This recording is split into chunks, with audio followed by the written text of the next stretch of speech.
ആദില നൂറേനെ വീട്ടുകാരെ അംഗീകരിക്കുന്നില്ല പറഞ്ഞു. ഈ അംഗീകരിക്കാത്ത സ്നേഹത്തിന്റെ പിന്നാലെ വീണ്ടും ഒരു പോകേണ്ട വല്ല ആവശ്യമുണ്ടോ? അവർക്ക് അവരുടെ ആവശ്യമല്ലേ, അവർക്ക് ആ സ്നേഹം അത് ശരിയാണോ? അല്ല, അത് അവർക്ക് ആ സ്നേഹം കിട്ടിയിരുന്നല്ലോ. അവര് രണ്ടുപേരും പാർട്ട്ണറായതിന്റെ പേരിൽ മാത്രമല്ലേ ആ സ്നേഹം അവർക്ക് നിഷേധിക്കപ്പെട്ടത്. അവരത് അനുഭവിച്ച സ്നേഹം ഭയങ്കര പ്യുവർ ആയിരുന്നല്ലോ. പക്ഷെ ഒരു മകൾ എന്നുള്ള രീതിയിൽ അല്ലെങ്കിൽ മക്കൾ എന്നുള്ള രീതിയിൽ അവരുടെ ഇഷ്ടത്തിന്റെ കൂടെ നിൽക്കില്ല. ഞാൻ ഒരു കാര്യം പറയാം, ആദിലയുടെ ആയാലും നൂറയുടെ ആയാലും ഫാമിലിയിൽ അവർക്ക് സഹിക്കാൻ പറ്റാത്ത വലിയ രീതിയിലുള്ള പ്രശ്നം ഉണ്ടായിട്ടുണ്ട്. അത് അവർ സംസാരിക്കും, അവരിറങ്ങിയിട്ട് സംസാരിക്കും. ഈ ഒരു വീഡിയോ ഞാൻ ചെയ്യാനുള്ള വിഷയം എന്താന്ന് പറഞ്ഞാൽ, ഇതേ സെയിം ത്രെഡ് എനിക്കും ഉണ്ട് കേട്ടോ. കുറേ അധികം പേര് എനിക്ക് മെസ്സേജ് അയക്കുന്നുണ്ട്. അവർ പറയണേ, അവർ ഇറങ്ങിക്കഴിഞ്ഞാൽ മുട്ടയിടുമെന്നാണ് പറയണത്. പൊതുസമൂഹത്തിൽ അവർക്കൊരു വോയിസ് ഉണ്ടെങ്കിൽ ഞങ്ങൾക്കുമുണ്ട് വോയിസ്, എനിക്കുമുണ്ട് വോയിസ്. ഞാൻ എൻ്റെ വോയിസാണ് പറഞ്ഞത്, എൻ്റെ അഭിപ്രായമാണ് പറഞ്ഞത്. ആ അഭിപ്രായം പറയുമ്പോൾ മുട്ടയിടുന്നെങ്കിൽ ഇങ്ങ് പോരട്ടെ, ബാക്കി മുട്ട ഞാനും തിരിച്ചിട്ട് കൊടുക്കാം. ഇവർ രണ്ടും ഒന്നിച്ചാണെന്നും ഇവർ വിവാഹിതരാണെന്നും ഈ രീതിയിൽ ഇത് സമൂഹത്തിന് മോശപ്പെട്ട ഒരു കാര്യമാണ് കൊടുക്കണമെന്ന് പറഞ്ഞ് ഞാനും ഒരു കംപ്ലൈൻ്റ് അങ്ങ് കൊടുത്താൽ തീരാവുന്ന കുത്തിക്കഴപ്പേ ഇപ്പോൾ ആദില നൂറയ്ക്കുള്ളൂ. അത് മനസ്സിലാക്കുക. ആ കുടുംബത്തിനും അതറിയാം. ലോ പോയിന്റ് കൃത്യമായിട്ട് അവർക്കറിയാം. ഇങ്ങനെ ഒരു സംഗതി ഒരിടത്തും അംഗീകരിച്ചിട്ടില്ല. ലെസ്ബിയൻ കപ്പിൾസ് എന്ന് തന്നെ എടുത്തു പറഞ്ഞുകൊണ്ട് ഒരു വലിയ ഷോയിൽ പാർട്ടിസിപ്പേറ്റ് ചെയ്യുന്ന ഇവർക്കറിയുമോ കോടതി ഇത് വിലക്കിയിട്ടുള്ളൊരു കാര്യമാണ്. ഇത്തരത്തിലൊരു കാര്യം ഇവിടെ പറ്റത്തില്ല എന്ന് പറഞ്ഞിട്ടുണ്ട്. ടുഗദറായിട്ട് ജീവിക്കാം, ഒന്നിച്ച് ജീവിക്കാം. കപ്പിൾസ് എന്ന ആ ഒരു ഇതുണ്ടല്ലോ, അത് തന്നെ പ്രശ്നമാണ്. പിന്നെ ഉഭയകക്ഷി സമ്മതപ്രകാരം സെക്സ് ഒക്കെ പലർക്കും ആകാൻ പറ്റും. ഞാൻ എന്താണ് ഇവരെ ഏത് നേരവും ഇതുപോലെ പറയണമെന്ന് ഞാനൊരു കാര്യം പറയാം. ഇന്നത്തെ ഒരു എപ്പിസോഡ് നിങ്ങൾ കാണണമായിരുന്നു. ലൈവ് എപ്പിസോഡിൽ അതിലില്ല, പക്ഷെ ലൈവിലുണ്ട്. അവള് പാൻറ് ഇടാൻ മറന്നുപോയി, അരയും കുറെ ഇട്ടുണ്ട്. മറ്റുള്ള മുമ്പിൽ കൂടെ അങ്ങോട്ടും ഇങ്ങോട്ടും നടക്കുമ്പം അവള് പറയുന്ന ഒരു കാര്യമുണ്ട്, എന്നെ ഇങ്ങനെ നോക്കല്ലേ, എൻ്റെ അടുത്തൂടെ ഇങ്ങനെ നടക്കല്ലേ, ഞാൻ പിടിച്ച് കടിക്കുവേ എന്ന് വെച്ചാ പ്രശ്ന. ആ പെണ്ണിന്റെ കണ്ണിൽ ഈ പെണ്ണ് ആ നിക്കറിട്ടുണ്ട് ഇങ്ങനെ നടക്കുന്നത് കണ്ടപ്പോൾ തന്നെ പ്രശ്നം, കടിക്കണമെന്ന് തോന്നുകയാണ്. നമ്മൾ അവരുടെ വസ്ത്രത്തിനെ പറയുകയോ അവരെ പറ്റി പറയുകയോ ഒക്കെ ചെയ്യുമ്പോൾ അടിക്കാൻ വരുന്നവരോട് എൻ്റെ ഒരു ചോദ്യം. ഷാനവാസ് എന്നൊരു കാര്യം ഇരുന്നുകൊണ്ട് പറയുന്നുണ്ട്, അവർക്ക് ഇതെങ്ങനെ ഒരു പ്രശ്നമുണ്ട്, നമുക്കിത് അംഗീകരിക്കാൻ ബുദ്ധിമുട്ടുണ്ട്, പക്ഷെ അവരനുഭവിച്ച വിഷമം ഇങ്ങനെ പറയുന്നുണ്ട്. ഷാനവാസിനൊരു മോളല്ലേ, ഷാനവാസിന്റെ മോൾ ഇതുപോലെ പോയാൽ ഷാനവാസിന് സന്തോഷമാവുമോ? ഷാനവാസ് ഇത് അക്സെപ്റ്റ് ചെയ്യുമോ? വിളിച്ച് മോളെ കൂടെ ഇരുത്തിയിട്ട് കൂടെയുള്ള പാർട്ട്ണറെയും വിളിച്ച് മണിയറ ഒരുക്കി അങ്ങോട്ട് അകത്തോട്ട് വിട്ടുകൊടുക്കുമോ? പോട്ടെ, ഷാനവാസിന്റെ ഉമ്മ ഇതുപോലൊരു പെണ്ണിന്റെ ഒപ്പമാണ് ജീവിച്ചെങ്കിൽ ഷാനവാസ് ഉണ്ടാകുമോ? അങ്ങനെയൊന്നും ഉണ്ടാകുമോ? എല്ലാത്തിനും ഒരു രീതി ഉണ്ടേ. അത് അവരവരുടെ ജീവിതത്തിലേക്ക് വരുമ്പോൾ മാത്രമേ മനസ്സിലാവുള്ളൂ എന്നുള്ളതാണ് വാസ്തവം. ഇപ്പോൾ ദിയാസന പറഞ്ഞതുപോലെ തന്നെ ഒരു വാക്ക് പലപ്പോഴായി പലയിടങ്ങളിൽ നിന്ന് ഞാൻ കേട്ടിട്ടുണ്ട്. അവർ പുറത്തിറങ്ങിക്കഴിഞ്ഞാൽ ഇവരുടെ തലമുട്ടയടിക്കുമെന്ന്. അവർക്കിനി എന്ത് സംഭവിക്കണം? അവരത്രയും സ്നേഹിച്ച് കൂടെ നിർത്തി ചേർത്ത് പിടിച്ച് വളർത്തി എന്ന് ദിയാസന തന്നെ പറയുന്നു. ആദ്യം അവരത്രയും അനുഭവിച്ചതാണ്. പ്യുവർ ആയിരുന്നു. ആണോ? പ്യുവർ ആയിരുന്നോ? ആ പ്യുവർ ഇനി വേണോ നിങ്ങൾ ആഗ്രഹിക്കുന്നുണ്ടോ? മര്യാദയ്ക്ക് മാപ്പ് പറയട്ടെ, അതല്ലേ ന്യായം. അവർ ഇനിയും ഇറങ്ങി വന്ന ആ പേരൻസിനെതിരെ പറയുമെങ്കിൽ ഇവളൊക്കെ ചത്ത് കിടന്നാൽ തിരിഞ്ഞു നോക്കും അവര്.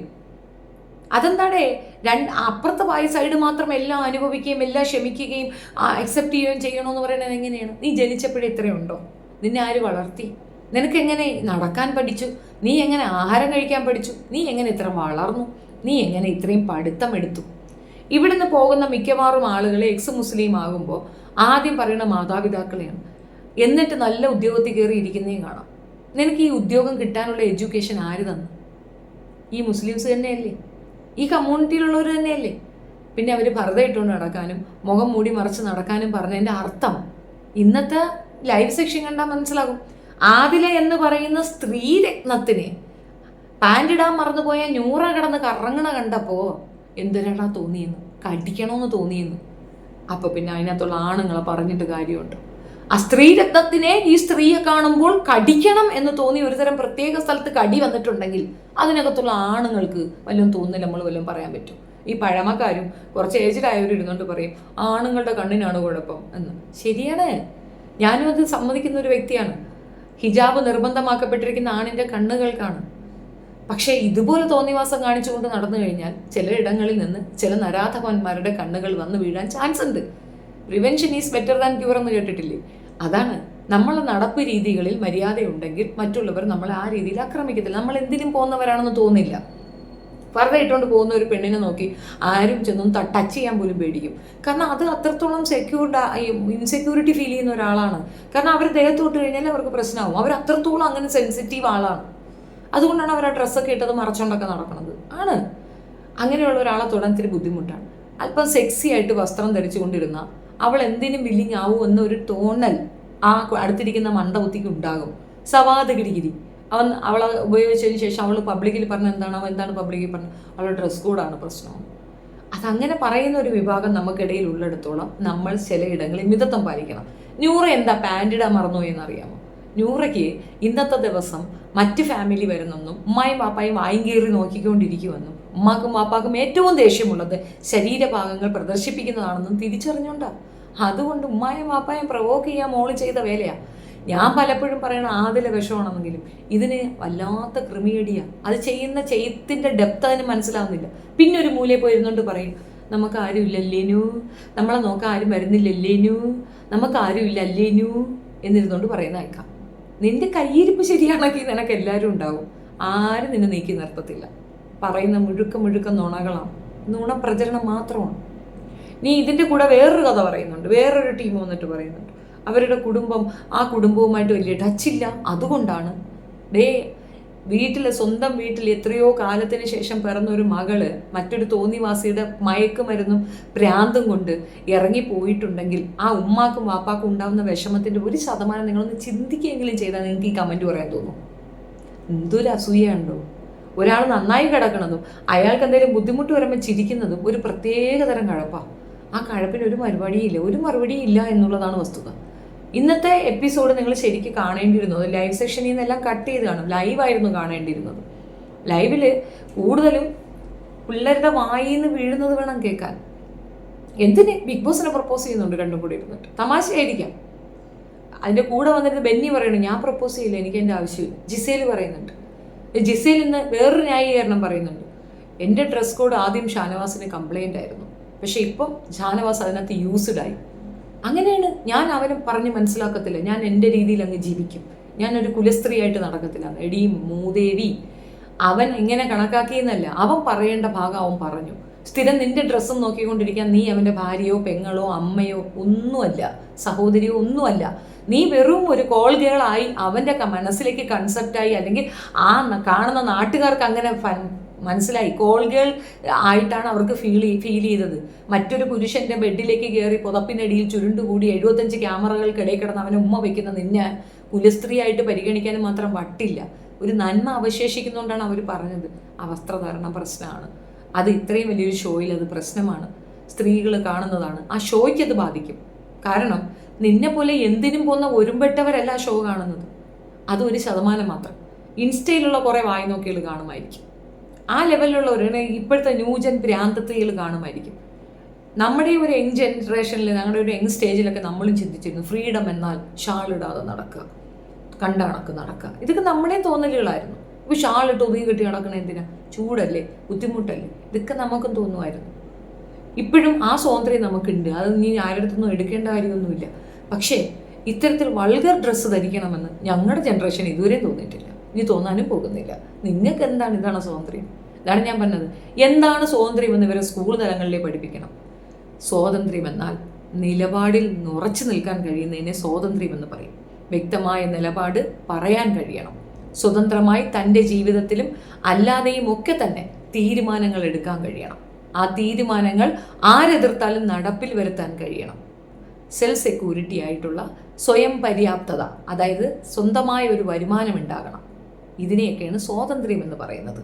ആ സ്വാതന്ത്ര്യമുള്ളവർ എന്നും സ്വതന്ത്രരായിരിക്കും. ആരെയും ഒന്നും വാങ്ങിക്കേണ്ട ആവശ്യമില്ല. ഭാര്യ ഭർത്താവിൻ്റെ അടുത്ത് ചെന്നിട്ട് എനിക്ക് അടിയുടുപ്പ് വാങ്ങിക്കാൻ 10 രൂപ തരുമോ എന്ന് ചോദിക്കുന്നതിനേക്കാൾ അവർ ജോലി ചെയ്താൽ ഒരു തുക കൊണ്ടുവന്ന് അയാൾക്ക് ഒരു അടിയുടുപ്പ് വാങ്ങിച്ചു കൊണ്ട് കൊടുക്കുന്നതാണ് സ്വതന്ത്ര വ്യക്തിത്വം. അതിനുള്ള സ്വതന്ത്രയാക്കിയത് എങ്ങനെയാണ്? അവൾ സ്വയം പര്യാപ്തത നേടിയതുകൊണ്ട്. അതാണ് സ്വാതന്ത്ര്യം. അല്ലാതെ അരയും കുറയും ആ വീട്ടിലിടേണ്ട ബിക്കിനി, അല്ലെങ്കിൽ ബാത്റൂമിൽ കുളിക്കുന്ന സ്ഥലത്തൊക്കെ ഇടേണ്ട ബിക്കിനി ഇട്ടുകൊണ്ട് നടു റോട്ടിൽ ഇറങ്ങി എന്ന് മീൻ വാങ്ങിക്കുന്ന പറഞ്ഞാൽ എടാ മീൻ താടാ ഞാൻ ബിക്കിനി ഇടും എൻ്റെ സ്വാതന്ത്ര്യം എന്ന് പറഞ്ഞാൽ അയാൾ അടിമുടി ഒരു നോട്ടലങ്ങ് നോക്കും. അത് അയാൾ സ്ക്രീൻ ചെയ്തെടുത്തുകൊണ്ട് പോകും. എക്സ്റേ നോട്ടവും കൂടെ ആയിരിക്കും. പിന്നെ രാത്രി അയാൾ റോക്കറ്റ് വിക്ഷേപിക്കുന്നത് ഈ നോട്ടത്തിൽ അയാൾക്ക് കിട്ടിയ ആ പിക്ചറായിരിക്കും. നമുക്കത് വിലക്കാൻ ഒക്കത്തില്ല. വെറുതെ ഇട്ട പെണ്ണിനെ നോക്കി ആരും റോക്കറ്റ് വിടാൻ പോവില്ല. ഇത്തരത്തിൽ നടക്കുന്നവരെ കാണുമ്പോൾ റോക്കറ്റ് വിടണമെന്നൊക്കെ തോന്നും. നമ്മൾ ആ രീതിയിലേക്ക് അധപ്പതിക്കണോ വേണ്ടേന്ന് ആലോചിക്കാം. അത്തരം അധപ്പതനങ്ങൾ വേണമോ വേണ്ടയോ എന്ന് ആലോചിക്കാം. നിന്നിലെ സൗന്ദര്യം ഒന്ന് നിന്റെ തഴപ്പും മുഴപ്പും കണ്ട് ഒരാൾ നിന്നെ അട്രാക്ട് ചെയ്യുന്നതാണോ നിനക്കിഷ്ടം? നിന്റെ വ്യക്തിത്വം കണ്ടിട്ട് ഒരാൾ നിന്നിൽ അട്രാക്ഷൻ ആവുന്നതാണോ ഇതെന്ന് നിങ്ങളൊന്ന് ആലോചിച്ച് നോക്കിയാൽ ഞാൻ പറയുന്നത് പിടികിട്ടും. എനിക്ക് എൻ്റെ പേഴ്സണാലിറ്റി എന്നെ മനസ്സിലാക്കി ഒരാൾ എൻ്റെ ഒപ്പം വരുന്നതിന് എനിക്ക് ഭയങ്കര സന്തോഷമായിരിക്കും. ആ സൗഹൃദം ഞാൻ എന്നേക്കും നിലനിർത്തും. എൻ്റെ സൗന്ദര്യം കണ്ട് അല്ലെങ്കിൽ എൻ്റെ ചേലി, ചന്തം, കണ്ണ്, മൂക്ക്, നാക്ക്, മുടി ഇതൊക്കെ പറഞ്ഞിട്ട് വരുന്നവർ ആ സൗന്ദര്യം എപ്പോൾ വേണമെങ്കിലും നശിക്കാം. ആ പേഴ്സണാലിറ്റി അവിടെ തന്നെ ഉണ്ടാവും അൺടിൽ മൈ ഡെത്ത്. എൻ്റെ ഉള്ളിലെ നന്മ അത് ഞാൻ മരിക്കുന്നത് വരെ എൻ്റെ ഒപ്പം ഉണ്ടാവും. അതാർക്കും എടുത്തുകൊണ്ട് പോകത്തില്ല. സൗന്ദര്യം കുറച്ച് കഴിയുമ്പോൾ പോകും. നല്ല ചൂടുവെള്ളം പുറത്തോട്ട് വീണാലും പോകാനുള്ളതേ ഉള്ളൂ സൗന്ദര്യം എന്നുള്ളതാണ്. ആ സൗന്ദര്യത്തിനാണ് നിങ്ങൾ വാല്യൂ കൊടുക്കുന്നതെങ്കിൽ നിങ്ങൾ കൊടുക്കുന്നത് 0 വാല്യൂ ആണ് നിങ്ങളുടെ ലൈഫിനെന്ന് അർത്ഥം. ഈ പെൺകുട്ടികൾക്ക് ഇതൊന്നും മനസ്സിലാവുന്ന പരിപോലെ ഞാൻ പറഞ്ഞില്ലേ, ഇൻസ്റ്റാഗ്രാം ടീമിനൊന്നും ഇത് പിടികിട്ടത്തില്ല. അവരിങ്ങോട്ട് കടിക്കാൻ കയറും. അവർക്ക് ജീവിക്കേണ്ടത്. അവരുടെ അടുത്ത് ആരും ജീവിക്കേണ്ടെന്ന് പറയുന്നില്ല. നിനക്ക് ജീവിക്കണം, ശരി. അതുകൊണ്ട് മറ്റൊരാൾ നിനക്ക് വേണ്ടി മരിക്കണോ? അവർ മരിക്കണോ എന്ന് ചോദിക്കുന്ന അവരോട്, അങ്ങനെ ചോദ്യം ചെയ്യുന്നവരോട് ഒരു ചോദ്യം, ഞങ്ങൾ മരിക്കണോ? ഈ വൃത്തികേട് ഞങ്ങൾക്ക് ടോളറേറ്റ് ചെയ്യാൻ വയ്യ, അതുകൊണ്ട് ഞങ്ങൾ മരിക്കണോ? ഞങ്ങൾക്ക് പറ്റത്തില്ല എന്ന് പറയുമ്പോൾ എന്താ കുഴപ്പം? നിങ്ങൾക്ക് പറ്റുന്ന, നിങ്ങൾക്ക് സെക്യൂരിറ്റി ഉള്ള, നിങ്ങൾ സേഫായി നിൽക്കുന്ന സ്പേസിലേക്ക് പോകും. വേണ്ടെന്ന് ആര് പറഞ്ഞു? അതാണല്ലോ അവർക്കൊരു കമ്മ്യൂണിറ്റി ഉണ്ടല്ലോ. അതുമായിട്ട് മുന്നോട്ട് പോകും. ഞങ്ങൾ ഞങ്ങളുടെ പാട് നോക്കി ജീവിച്ചു പോട്ടെ, അതല്ലേ നല്ലത്. ഞങ്ങൾക്കത് പറയാൻ അവകാശമില്ല, പറഞ്ഞാൽ പുറത്തിറങ്ങി ഞങ്ങളെ വീശും, കട്ടും, കുത്തും എന്നൊക്കെ പറയണത് കുറച്ച് അഹങ്കാരമല്ലേ? ഇത്തരത്തിലുള്ള ഈ കുട്ടികളെ എന്നല്ല, ഈ വിഭാഗത്തിലുള്ളവരെയൊക്കെ സംരക്ഷിക്കാൻ എന്ന വ്യാജേന കൂടെ നിൽക്കുന്നവർക്ക് ഉദ്ദേശം ഇതാണ്. ചിക്കിലി കൈ കയറുമ്പം അവരവരെ പാട് നോക്കി പോകും. ഇതിനേക്കാൾ ഒട്ടി നിന്ന് അവളെ ഇങ്ങനെ പ്രൊട്ടക്റ്റ് ചെയ്ത് ചുമന്നുകൊണ്ട് നടന്നതാണ് ജാസ്മിൻ. എന്തായി? എവിടെ എത്തി? ആ കുട്ടിയുടെ ജീവിതം നശിച്ചു. അവൾ നോമിനേറ്റ് ചെയ്ത, അവളുടെ വഴി അവിടെ കയറിയ ഒരു പെൺകുട്ടിയാണ്. ആ പെൺകുട്ടിയുടെ ജീവിതം നശിച്ചു പോകുന്ന ഒരു അല്പം ബോധമുണ്ടെങ്കിൽ പകുതി വഴിയിൽ അതിനെ ക്വിറ്റ് ചെയ്ത് പുറത്തു കൊണ്ടുവരണമായിരുന്നു. 50 ദിവസമെങ്കിൽ 50 ദിവസം മതിയെന്ന് വെക്കണമായിരുന്നു. അത് വിവാഹം എൻഗേജ് ചെയ്തിട്ട് അതിനകത്ത് പോയ കുട്ടിയാണ്.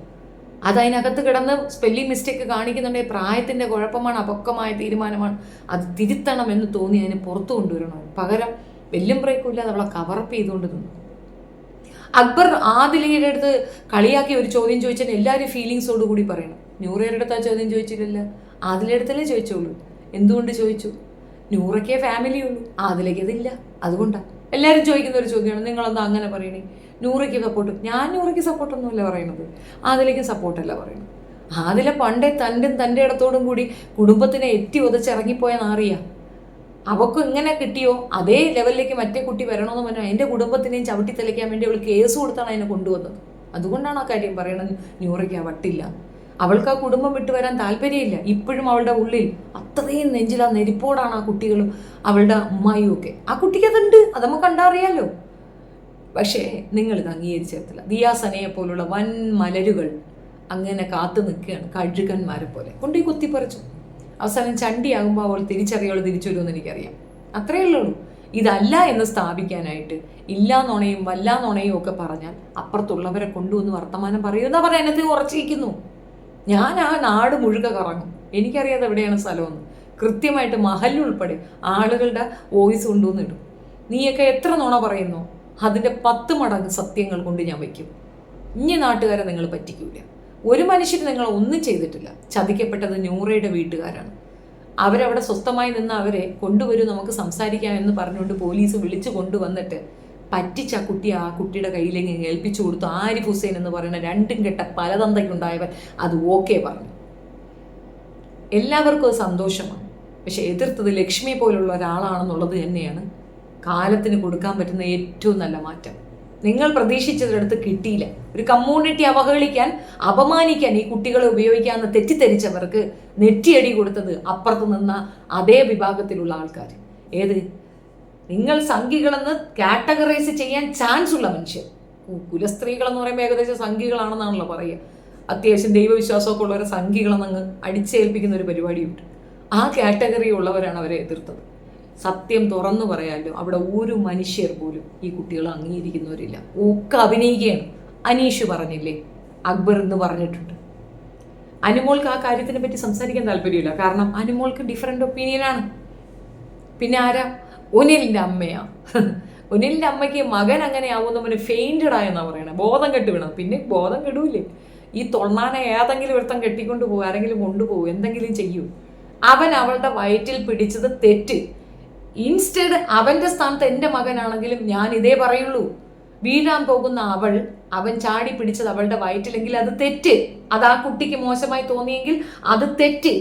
അത് ചൂണ്ടിക്കാണിച്ച വിധത്തിൽ അഗ്രസീവ് ആയിട്ടുണ്ടെങ്കിൽ അവൾ സോറി പറഞ്ഞിട്ടുണ്ടെങ്കിൽ അത് വിടണം. ആ വിഷയം അവിടെ കളയണം. അല്ല അമ്മയും മോനും കൂടെ അവളെ പഠിപ്പിക്കാനല്ല അവിടെ വരേണ്ടിയിരുന്നത്. അനി നാട്ടുകാരെ കാണിക്കാനാണ് ഈ സോപ്പിംഗ്. ആര്യൻ്റെ അമ്മയാ? ആര്യൻ്റെ അമ്മയുടെ ഉള്ളിൽ മഹാകുശുമ്പാണെന്നുള്ളതിന്റെ തെളിവാണ് ആര്യൻ്റെ അമ്മ വന്നിട്ട് രണ്ടെണ്ണത്തിനെ മാറി കിടക്കാൻ പറഞ്ഞത്. ഒരു കുഴപ്പമില്ലാത്ത ഒരു പെണ്ണിന്റെ കൂടെ കിടക്കാൻ പോലും മോനെ വിടാത്തോളാണ് ഇവരെ ദത്തെടുക്കണം എന്ന് പറഞ്ഞത്. ഇതൊക്കെ അവിടെ നിന്ന് പഠിപ്പിച്ച് പറഞ്ഞു വിടുന്ന സാധനങ്ങളാണ്. അവിടെയുള്ള ഒരെണ്ണം അക്ബറിന്റെ ഉമ്മ പറഞ്ഞില്ലേ, അക്ബറിന് കുത്തി കുത്തി കുത്തി പറയാൻ സാധിക്കുന്ന എന്തുകൊണ്ടാണ്? അയാളത് അംഗീകരിക്കുന്നില്ല. അതുകൊണ്ടാണ്. നെവിൻ അംഗീകരിക്കും, കാരണം അവരെ സെയിം കമ്മ്യൂണിറ്റി ആണല്ലോ. പക്ഷെ നെവിൻ അംഗീകരിക്കാത്തത് ആദിലെയാണ്, ഓർത്തോണം. കാരണം ഞങ്ങളാണ് LGBTQ കമ്മ്യൂണിറ്റി, നീയല്ല എന്ന് പറഞ്ഞ് സ്ഥാപിക്കാൻ ശ്രമിച്ചത് അവൾ തന്നെയല്ലേ. ആരാണ് അംഗീകരിക്കുന്നത്? ഒരു വ്യക്തി എന്ന നിലയിൽ അവർ അംഗീകരിക്കും. അവരുടെ ഈ റിലേഷൻഷിപ്പ് ആരും അംഗീകരിക്കത്തില്ല, ഒരാൾക്കും പറ്റത്തില്ല. അതിനും മാത്രം പുരോഗമനം ഞങ്ങളുടെ നാട്ടിൽ വന്നിട്ടില്ല. അത് പുരോഗമനവാദമല്ല, വല്ലാത്ത തരമുള്ള ഒരു വൃത്തികെട്ട വാദമാണ്. മനസ്സിലായോ? അരാജകത്വവാദം, മനുഷ്യന് അരങ്ങഴിഞ്ഞു പോകുന്നൊരു വാദമാണ്. നാളെ എൻ്റെ അനിയത്തി പറയണേ എനിക്ക് നിന്നെ ഇഷ്ടമാണ്, നമുക്ക് രണ്ടുപേരുടെ ലെസ്ബിയൻ കളിക്കാമെന്ന് പറഞ്ഞാൽ അതിനെ പറയുന്ന പേരെന്താണ്? അതെന്താണത്? അംഗീകരിക്കാൻ പറ്റുന്ന സാധനമല്ല. പെൺകുട്ടികളെ പെൺകുട്ടികൾക്കൊപ്പം പുറത്തു വിടാൻ പോലും ഭയപ്പെടുന്ന ഒരു കാലഘട്ടത്തിലേക്ക് നമ്മളെ കൊണ്ടെത്തിച്ചിരിക്കുകയാണ്. ഇപ്പോഴുള്ള ഒരുപാട് പെൺകുട്ടികൾ ഈ പ്രോബ്ലം ഫേസും ചെയ്യുന്നുണ്ട്. പലരും കുട്ടികളെ വളരെ രൂക്ഷമായി നോക്കുന്നുണ്ട്. എന്താണ് ഈ കുട്ടികൾ ആരോടെയാണ് കമ്മ്യൂണിക്കേറ്റ് ചെയ്യുന്നത്? ഇത് ഈസിയുള്ള സാധനമല്ല. ഒരു കുട്ടീനെ പിടിച്ച് പിൻഭാഗത്തുകൂടെ ഇങ്ങനെ ഒരു വൃത്തികേട് ചെയ്തു കഴിഞ്ഞാൽ ഇവിടെ കേസാണ്. അങ്ങനെയുള്ളൊരു സ്ഥലത്ത് ആ പിൻഭാഗക്കളി ഓക്കെ എന്ന് പറയും, അതായത് ഗേ സെക്ഷൽ ഓക്കെ എന്ന് പറയുകയാണ്. ഇതിവിടെ ജനറലൈസ് ചെയ്തു കഴിഞ്ഞാൽ ഉണ്ടാകുന്ന ഭവിഷ്യത്താണ് നമ്മൾ സൂചനകളിൽ കൂടെ പറയുന്നത്. പിന്നെ ഈ സ്ത്രീ പറഞ്ഞത്, മോളെ ഓടുന്ന പട്ടിക്ക് ഒരു മുഴം മുമ്പേ അറിയുന്നവളാണ് ഷെഫീന. ഷെഫീനയ്ക്ക് അറിയാതെ എങ്ങനെ ഫേസ് ചെയ്യണമെന്ന് എനിക്ക് നന്നായിട്ട് അറിയാന്നേ, അല്ലെങ്കിൽ ഈ ടോപ്പിക്ക് ഞാൻ എടുക്കത്തില്ലല്ലോ. വാ, വരുന്നിടത്ത് വെച്ച് കാണാമെന്നാ പറഞ്ഞത്. ഇങ്ങോട്ട് എങ്ങനെയാണോ അങ്ങോട്ട് ഒന്നിൻ്റെ അപ്പുറം 10 മടങ്ങ് തിരിച്ചടി പ്രതീക്ഷിച്ചിട്ട് വേണം കളിക്കാൻ. അത് ദിയാസനയായിരുന്നാലും ബിക്കോസ് ആയിരുന്നാലും അവിടുത്തെ ക്രൂ മെമ്പർ മൃണാളിൻ്റെ കെട്ടിയോളായിരുന്നാലും ഈ പറയുന്ന നൂറയും ആദിലയായിരുന്നാലും അവരുടെ ഗ്രൂപ്പായിരുന്നാലും. എനിക്ക് വന്നൊരു കമൻ്റ് ഉണ്ട്, പട്ടു വൃത്തികേട് എഴുതി വെച്ചിരിക്കുകയാണ് കമൻറ്റിൽ. ഇവർക്ക് സപ്പോർട്ട് പറയാത്തത് കൊണ്ടാണ്. ഈ കൂട്ടായ്മയിലേക്ക് ആ കുട്ടികൾ ഓടി കയറുമെന്നുള്ള ഭയം ആ ഉമ്മാക്കും വാപ്പാക്കും ഉണ്ടെങ്കിൽ അതിലെന്തെങ്കിലും തെറ്റ് പറയാൻ പറ്റുമോ? എഴുതി വെക്കുന്നത് കാണുന്നില്ലേ? എന്താണ് ഈ വൃത്തികേട്? ഇതാണ് ഈ എവർക്ക് വേണ്ടി സപ്പോർട്ട് പറയുന്നവർ ജെന്യുവിനായി വന്ന് പറയണം, നിങ്ങൾ അങ്ങനെ പറയരുത് എന്ന് പറഞ്ഞാൽ നമുക്കത് കേൾക്കാൻ കൊള്ളാം. അവരങ്ങനെയല്ലല്ലോ പറയേണ്ടത്. ഇതാണ് അവരുടെ ഭാഷ, ഇതാണ് അവരുടെ ആറ്റിറ്റ്യൂഡ്. ദിയാസനയാണ് അവരുടെ പ്രൊട്ടക്റ്റീവ് മദർ. അപ്പോൾ ആ കുട്ടികൾ എവിടേക്കാണ് പോകുന്നത്? ആ ആന്തലാണ് അമ്മാക്കും അപ്പാക്കും ഉള്ളത്. തിരിച്ചെടുക്കില്ലെന്ന് അവർ പറഞ്ഞില്ലല്ലോ, പൂർണ്ണമായി എടുക്കും. അവൾക്ക് ചേരേണ്ട സ്വത്തും കൊടുക്കും, അവളെ പൊന്നുപോലെ നോക്കുകയും ചെയ്യും. അവൾക്ക് നല്ലൊരു തൊഴിലാകുന്നിടം വരെ അവളെ കൂടെ നിൽക്കുകയും ചെയ്യും. അതിനുശേഷം അവളെ പാടായി, ഒരു കുഴപ്പമില്ല, ഉമ്മാക്കും പാപ്പായും വന്ന് കാണാൻ ഒന്നുമില്ല, ഒക്കെ ശരിയാണ്. പക്ഷെ അങ്ങനെയല്ലല്ലോ. ഉമ്മായും പപ്പായും ബലാത്സംഗം ചെയ്തിരുന്നു എന്തോ, എന്നാ കൊണ്ട് കേസ് കൊടുക്ക്, DNA ടെസ്റ്റ് എടുക്കട്ടെ, ഞങ്ങളൊന്ന് കാണട്ടെ ബലാത്സംഗിയായ ആ തന്തേ. എന്തെങ്കിലും നുണ പറഞ്ഞാൽ മാനനഷ്ടത്തിന് ഈ വാങ്ങിച്ച പൈസ മുഴുവൻ കോടതി കൊണ്ട് കെട്ടിവെക്കേണ്ടി വരും 2 വാനരവും. അത്രയേ ഉള്ളൂ. വിടൂല എന്നുള്ളതാണ് തർക്കമില്ലാത്ത കാര്യം. വിടൂല. അങ്ങനെ ആർക്കും ഇട്ട് ചവിട്ടി തേക്കാനായിട്ട് ആ കുടുംബത്തിന് ഇട്ട് തരാൻ നല്ല ബുദ്ധിമുട്ടുണ്ട്. അവരെന്നെ കാണുകയാണെങ്കിൽ സമീപിക്കുക, നല്ലൊരു വക്കീലിനെ അറേഞ്ച് ചെയ്യുക. നിങ്ങൾക്കെതിരെ ഒരു വാക്ക് അവർ പറഞ്ഞിട്ടുണ്ടെങ്കിൽ ഈ പറയുന്ന ഏഷ്യാനെറ്റിനെതിരെ നിങ്ങൾക്ക് കേസ് കൊടുക്കാം. കാരണം ഇത്രയധികം മനുഷ്യർ നെഗറ്റിവിറ്റി അതിനകത്ത് പറഞ്ഞിട്ടുണ്ട് ആ കുട്ടികളെ പറ്റി. അതിനെപ്പറ്റി അവർക്ക് ഒരു അഭിപ്രായവും ഇല്ല. 1.5 മണിക്കൂറാണ് ആ ലക്ഷ്മിയെ പിടിച്ച് ബ്രെയിൻ വാഷ് ചെയ്ത് പുറത്തേക്ക് വിട്ടത്. ലക്ഷ്മി വന്ന് സോറി പറഞ്ഞിട്ടും ഒന്നിലിൻ്റെ അമ്മച്ചിക്ക് പറ്റൂല. ആരാ ഇപ്പോ കാന്താരി കക്കു? ആരാ ഇപ്പോ? എന്താ നെകളിപ്പ്? അവളുടെ അഭിപ്രായം പറഞ്ഞു എന്നൊരൊറ്റ കാരണം കൊണ്ട് ഒരാഴ്ച മുഴുക്കയിട്ട് പൊരിച്ചു. അതും പോരാതെ ആ പെൺകുട്ടിയെ ഒറ്റപ്പെടുത്തുകയാണ് എല്ലാവരും കൂടെ. അത് അങ്ങോട്ട് എന്ന് എല്ലാവരുടെ അടുത്തും മിണ്ടും. ഇത്രയൊക്കെ ചെയ്തിട്ടും മതിയാവാതെ അടങ്ങാതെ പിന്നെയും ആളുകളെ പറഞ്ഞു വിട്ടുകൂടെ ഇൻസൾട്ട്. ഭയങ്കര സൂപ്പർ തിങ് ആട്ടോ. അവളുടെ അമ്മയ്ക്ക് പകരം അവളുടെ ബന്ധുവായിട്ട് അവളെ മനസ്സിലാക്കുന്ന ഒരാളാണ് അതിനകത്ത് കയറിയെങ്കിൽ ഒന്നിലിൻ്റെ ഉമ്മാക്കും ബാപ്പാക്കും ആ കൂടെ വന്ന കോന്തപ്പനും ഒന്നിലെന്ന KUNN അപ്പനും ഒക്കെ നല്ല മറുപടി കിട്ടിയിട്ടുണ്ടായിരുന്നു. എന്തിനി ഞാൻ അവളുടെ കൂട്ടുകാരിയായിട്ട് അതിനകത്ത് കയറിയിട്ടുണ്ടായിരുന്നെങ്കിൽ തന്നേനെ ഞാൻ വയറ് നിറച്ചങ്ങട്ട് നല്ല ഫസ്റ്റ് ക്ലാസ് തന്നിട്ടുണ്ടാവുമായിരുന്നു. അത് ബിഗ് ബോസിനും കൊടുക്കുമായിരുന്നു. ആ കുട്ടിയുടെ അമ്മ ഒരു സാധു ടീച്ചറായിപ്പോയി, അതുകൊണ്ടാണ് സ്കോർ ചെയ്തത്. അപ്പം അത്രയേ ഉള്ളൂ. ഞൊണ്ണകളെ, ഇമാതിരി പേക്കൂത്ത് വന്ന് എനിക്ക് എഴുതി വെക്കുന്ന ഞൊട്ടകളെ, ധൈര്യം ഉണ്ടെങ്കിൽ നേരിട്ട് വാ, അടിച്ചാൻ പൊട്ടിക്കും. ഈ കൂത്തും അടിച്ചോണ്ട് ഷെഫീനയുടെ അടുത്ത് കയറാൻ വരരുത്. ഷെഫീന മഹാ കുഴപ്പമാക്കി തരും, മനസ്സിലായില്ലേ? ഉണ്ടായിട്ടും ഇല്ല എന്ന് കൊണ്ട് പറഞ്ഞ് ആട്ടിയിട്ടുകൊണ്ട് നടക്കുന്ന ആ പറഞ്ഞാണ്ടി ഉണ്ടല്ല, അത് കട്ട് ചെയ്തങ്ങ് പട്ടിക്ക് ഇട്ട് കൊടുക്കും. അത്രയേ ഉള്ളൂ.